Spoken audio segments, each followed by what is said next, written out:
So I want to talk to you today about my top 4 proudest achievements while making music, which have all happened while I've had under 1,000 Instagram followers. And I'm doing this because I want to show you that you don't have to have a huge following to create great opportunities. So let's get stuck in. The first one is that over the last 12 months, I've gained over 3.5 million Spotify streams. And basically, the way I did this is I focused for a long time on getting my music sounding as best quality as I could.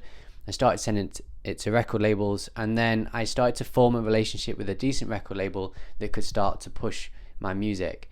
And I stayed loyal to them while I was in this building stage because I wanted to keep building that relationship, and that inevitably led to like more signings, and then the streams kept going up and up.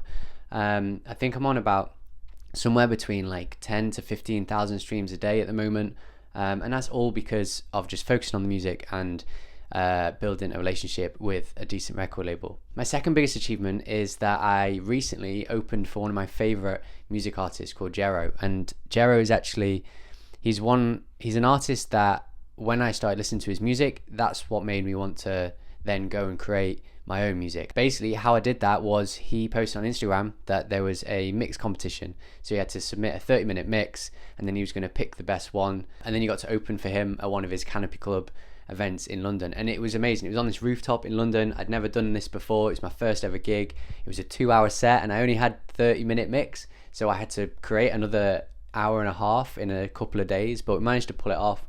But the key takeaway for this is always keep looking to see what kind of things like that are out there. Loads of DJs do this kind of thing. I know a bunch of people who have won competitions like that and then got the opportunities that way. So definitely just keep an eye on social media, look at your favorite artists, see if there's any of these things that come up. I've also tried to start helping electronic music producers to kind of create these opportunities for themselves. So I created a private community where we've got people sending their demos in, giving feedback. We talk a lot about identity, world building, branding and stuff like that. I do some one-to-one sessions with people as well. So I'll put some links to my website and stuff below. Feel free to check it out. Anyway, let's get back to the video. The third one, now this has happened a few times, and it's my music's been played on BBC Radio 1 Dance with Jaguar. I think I've had 3 songs played on her show. How this came about was because I think the first thing is, if you're a UK resident, you can just upload your music to BBC Introducing. That's the easiest way to get it in front of these people. And then they picked that music up and they played it on the radio. I think it was good that I was quite aware of the style of music that they were playing on there. I didn't make my music to fit in with them because BBC Introducing do want to sort of pick new artists and new sounds, but I was sort of aware of what could maybe fit in, so I mainly submitted the songs that I thought might be able to get on there. But basically, to do this yourself, if you're in the UK, then just submit to BBC Introducing. If you're not in the UK, then there's loads of other radio stations that you could submit to. There's loads of other like competitions and things like that.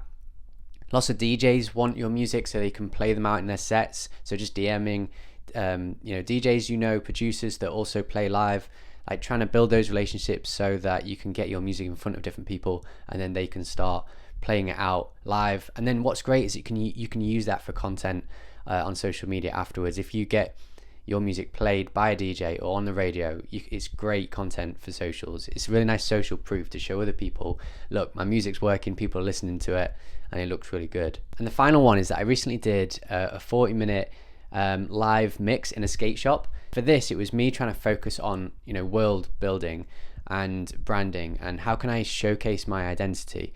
So I did this whole like skate intro where I skated up to the shop, I did a little trick, and then I got a bunch of friends and family there to just create a little vibe. I thought about every aspect of this mix and it went really well. We're about to put it on YouTube, and there's something that I thought would help other people to know about this is that all we're really trying to do is see what's out there, see what other people are doing, and then put your own spin on it.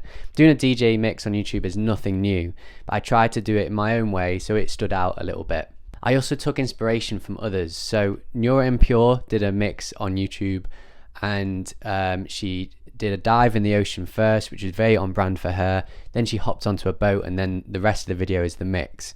And I took that format and thought, well, the first minute or 30 seconds was like pure identity for her, and then the rest of it is her music. So I took that same technique. The first intro was me skating in, there's that identity, and then the rest of it is my music. I also saw Fred again's Rooftop and mix, and I was looking at how well he creates a vibe with people. It's not just everyone just staring at him, it's people are just vibing around him, they come and chat to him, he's very interactive, and I took inspiration from that and tried to include that in my thing as well. So you can see I've basically just looked at what other people are doing and thought, how can I do this in a way that showcases my music, my identity, in a way that feels fresh.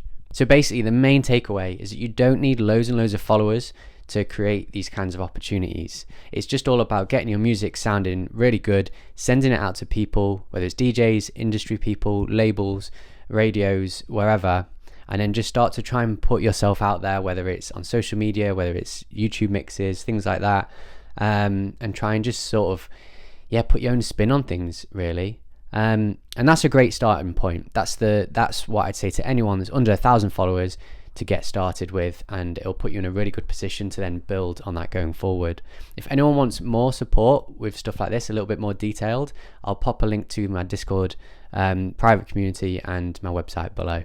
So yeah, I hope you found this useful, and I will catch you on the next video.